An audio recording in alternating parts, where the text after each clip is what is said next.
Doing a lighthearted feature on what happens when an actor is on an airplane and one of their movies is the in-flight film. How do you react when you're on a plane and you see that one of your movies is playing? I generally sleep on planes. I happen to have been going catching a red eye a couple years ago, and uh, Die Hard 2 was showing. Die Hard 2 was about the explosion of a Yeah. plane on. So they were they felt that it was their responsibility to come up and thank me for scaring the bejesus out of them the whole trip across. That was the only time. It was the only time I was ever on a plane when that happened. It just happened to be the worst film. And one really quick, Imagine. oh, sorry.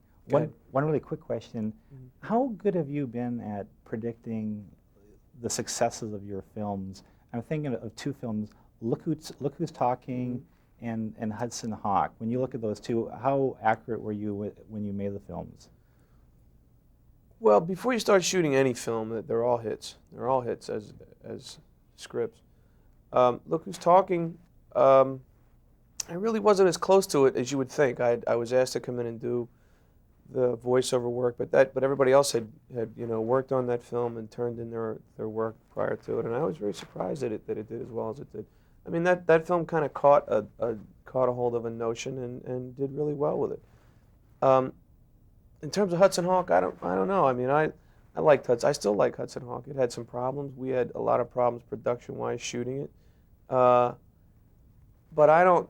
But I've stopped thinking about the response to the film in the media because I don't think the response that the film got in the media had anything to do with the film.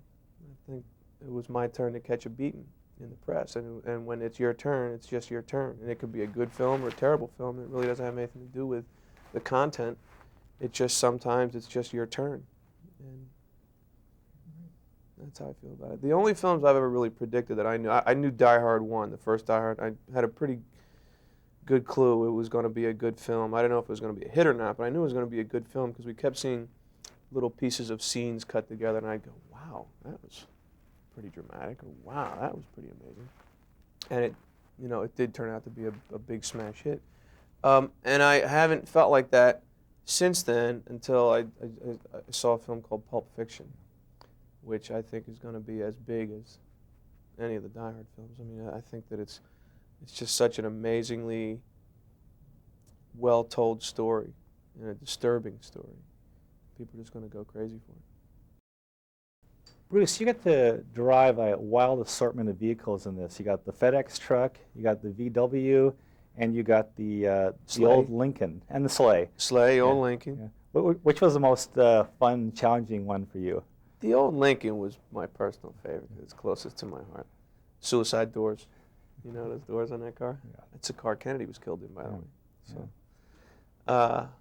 but yeah, I liked it. I liked the old Lincoln. We used to have one of those when I was a kid. Now the bunny suit. It's a real I knew you were going to ask me. yeah, low-key laugh. How does the crew react to you? They better react with respect. Let me tell you something. That was made very clear by Mr. Rob Reiner. He said, anybody laughs at this kid when he comes out of here, he's off the picture. Nah, I'm teasing. I thought it was a gas. I was a big hoot to play the opening entrance of this character in a bunny costume.